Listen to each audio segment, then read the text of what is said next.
लड़के लेंगे, लड़के लेंगे। एनएपी जिंदाबाद। आवाज दो। मैं सबका क्रांतिकारी अभिनंदन करता हूं। साथियों, आज इस सभा में मुझे थोड़ी जोश की कमी नजर आ रही है।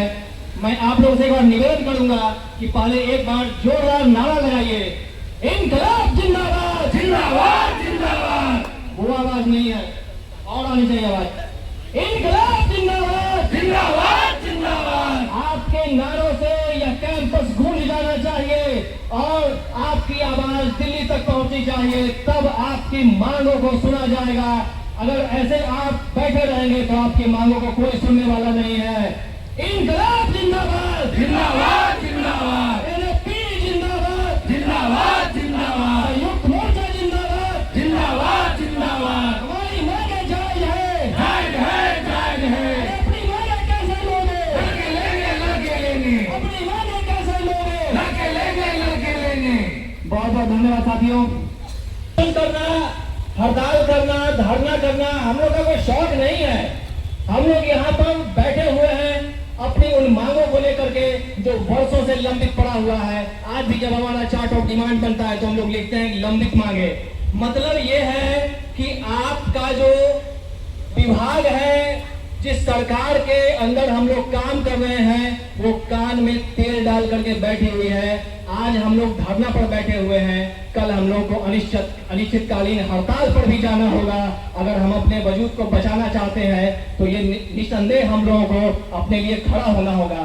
हम लोगों को तो शर्म आनी चाहिए जो लोग नहीं आ रहे हैं कि हमारे बीच वो रिटायर्ड लोग बैठे हुए हैं जिनका की कोई दिलचस्पी नहीं है, लेकिन आज भी संगठन के लिए वो खड़े हुए हैं। उनके खून में संगठन है और वो आज भी हमें यहाँ पर दिख रहा है। लेकिन ऐसे लोग जो आज भी अपने काम कर रहे हैं, अपने टेबल पर बैठ कर काम कर रहे हैं, वो सोचते हैं कि क्या फायदा आने से। जो कर रहे हैं वो कर रहे हैं, अगर कुछ मिलना होगा तो उन्हें भी मिलेगा, हमें भी मिलेगा। ऐसा नहीं होता है साथियों। अगर आपकी आवाज में दम होगा, अगर आपकी एकजुटता दिखेगी तो सरकार झुकेगी। ऐसा नहीं है, कई बार सरकार झुकी है और आगे आने वाले समय में भी सरकार। हमारी मांगे 16 सूत्री मांगे हैं, जिस पर मैंने विस्तार से यहाँ बताया भी था। जिसमें सबसे महत्वपूर्ण मांग है कि all India postal employ union group C NAP की मान्यता को जल्द से जल्द बहाल किया जाए, जिसके बैनर तले आज हम इस धरना पर बैठे थे। उसके अलावा कैडर रीस्ट्रक्चर के नाम पर जो कैडर मर्जर चल रहा है, आरएमएस के सेक्शंस को तोड़ा जा रहा है। अभी जैसा तिवारी सर ने बताया कि RMS, U division, C division सबको मर्ज किया जा रहा है। काम का दबाव बढ़ रहा है और ऑफिस को आप छोटा कर रहे हैं। तो इन सब मांगों को लेकर के साथ में सबसे जो महत्वपूर्ण मांग थी उसमें कि एनपीएस को हटाना है, ओपीएस को लाना है। और 8वां वेतन आयोग के नाम पर आप खिलवाड़ कर रहे हैं लोगों के साथ, कर्मचारियों के साथ। 8वां वेतन आयोग 1/1/26 से लागू होना था, अभी तक उसका रिपोर्ट नहीं आया है। जून 2027 में उसका रिपोर्ट आएगा।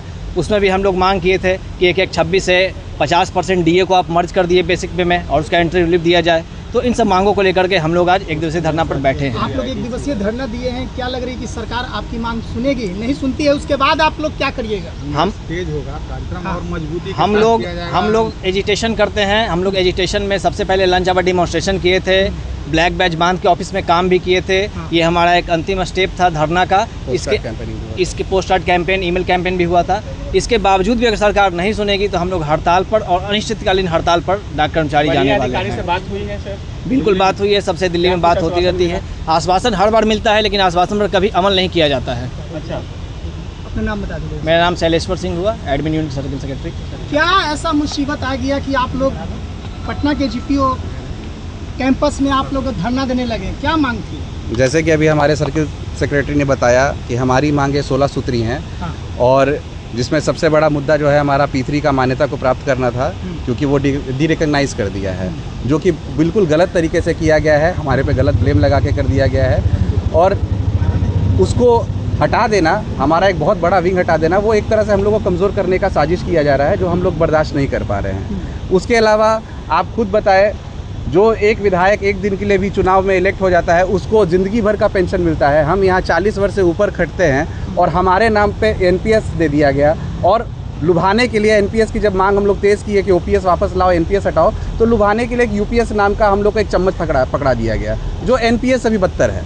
तो हमको कुछ नहीं चाहिए, ना एनपीएस चाहिए ना यूपीएस चाहिए, हमको ओपीएस चाहिए। हम सारे 2004 के बाद वाले एम्प्लॉयज़ हैं। हमारे बीच हमारे सर भी हैं जो कि जनरल सेक्रेटरी रह चुके हैं, ये रिटायर्ड हैं, इनको ओपीएस मिल रहा है, लेकिन फिर भी ये हमारे साथ खड़े हैं। क्यों? क्योंकि ये हक हमारा है। आप एक दिन के विधायक को ज़िंदगी भर का पेंशन दे रहे हो, जो 40 वर्ष आपके लिए खट रहा है, आपके लिए काम कर रहा है, आप उसको ओपीएस नहीं दे रहे हो। ऐसा क्यों कर रहे हो? तो ये हमारा दूसरा मांग है। इसी तरह से 8वां पे कमीशन का, जैसा हमारे सचिव साहब ने बताया, तो ये इन सब चीज़ों को लेके हम लोग एक बहुत पुराना, आज नया नहीं है कि आज एक दिन का धरना अचानक से हम लोग प्लान करके कर दिए। ये लंबा एजिटेशन प्रोग्राम था, स्टार्टिंग लंच आवर डेमोन्स्ट्रेशन। अधिकारी क्या बात नहीं सुनते हैं तो बड़ा रुद्र लेगा।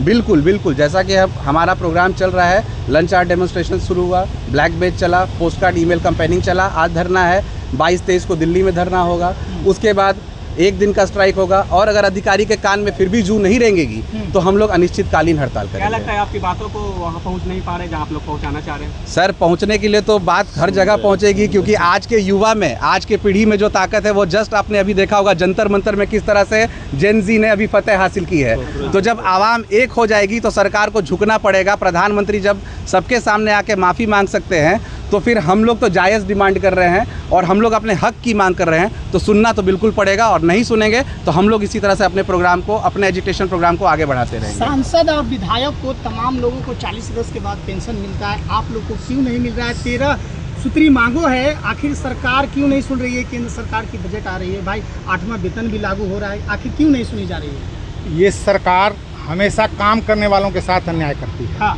ये पहले जो होता था, हम लोगों की जो भी मांगें उठती थी सरकार उस पर आसानी से विचार करती थी। हाँ। आज की तारीख में सरकार शोषणवादी नीति पर चल रही है। हाँ। वो अपने को अलग समझ रही है और नीचे काम करने वाले को अलग समझ रही है। आखिर वो एक दिन के लिए उनका पेंशन रिजर्व हो जाता है। हाँ। और हम लोग 40 वर्षों तक काम करते हैं, तो इस पुरानी पेंशन व्यवस्था में तरह तरह का ये कैंची लगा करके एक एनपीएस लाया, यूपीएस लाया, ऐसा क्यों हो रहा है? हमारे लिए तो जो बेस्ट व्यवस्था थी, हम ओपीएस की ही मांग कर रहे हैं। हमें पुरानी व्यवस्था ही लागू करो, मुझे नई व्यवस्था की ज़रूरत नहीं है, क्योंकि मेरे लिए वही सुरक्षित व्यवस्था है। पुरानी जो पेंशन है वो लागू किया जाए। हाँ, इसलिए कि रिटायरमेंट के बाद एक सुनिश्चित योजना है कि हमारे पेमेंट का 50% मिलता है पेंशन। ये पुराना रूल है।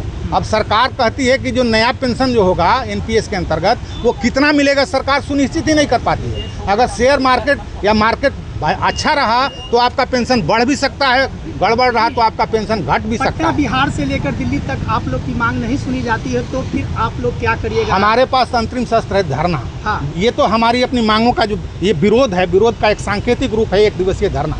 और 1 दिवसीय धरना से अगर सरकार नहीं मानेगी, फिर हम लोग जाएंगे जंतर मंतर के पास जाएंगे, जंतर मंतर पर जाएंगे। जंतर मंतर पर नहीं मांगेंगे, पूरे डिपार्टमेंट की क्रियाकलाप को ठप करेंगे। हाँ। ये हमारा अधिकार मिला है। कितने लोग इसके लिए परेशान हैं अब तक? ये पूरी व्यवस्था, पूरे जो नया पे कमीशन पेंशन रूल आया है, वो 2004 के बाद जितने सारे लोग भर्ती हुए हैं, मतलब पिछले 20 वर्षों में, 22 वर्षों से जो लोग भी नया रिक्रूटमेंट हो रहा है 22 वर्षों 2 से। लाख जो तमाम अधिकारी जो हैं, जो भी एम्प्लॉय हैं, वो ग्रसित हैं उससे। हाँ, उससे ग्रसित हैं।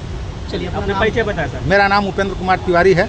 मैं रिटायर्ड बिहार का सर्किल सेक्रेटरी हूँ और रिटायर्ड एनएफपी का वर्किंग प्रेसिडेंट हूँ। बहुत बहुत धन्यवाद।